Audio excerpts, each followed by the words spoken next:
Би ли излизала с мъж, който е по-нисък от тебе? О, не. Как Няма ще да шанс. окчетам? Не. Добре. Ела да си поговорим тук горе, айде. Ама ще можеш да се качиш? Полека. Здравей, здравей. Как се казваш? Камелия. Много е приятно. Имам следните предизвикателства към те. Следните викаш. Айде да. Вярваш ли, че мъж и жена могат да бъдат просто приятели? Вярвам, да. Имало ли си такъв случай? Имам, даже и в момента имам. Може ли да му кажем, аз имам чувства към теб? Можем. Ние попаднахме на правилния човек, добре. Разлика му... Пускам да го чуваш даже. Ало, Маци, какво става? Нищо на разходчета тук по НДК.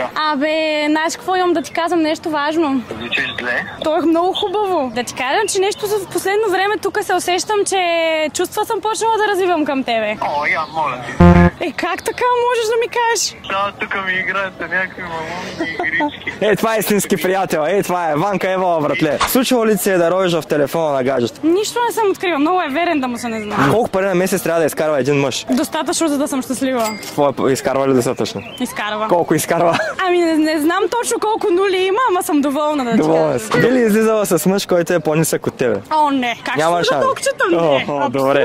Приятели, новата Евка Бебе си спечели комплект на карма. Много продажби да има вашата Това. карма, а иначе вярвам в добрата карма и в кармата, която човек сам си прави.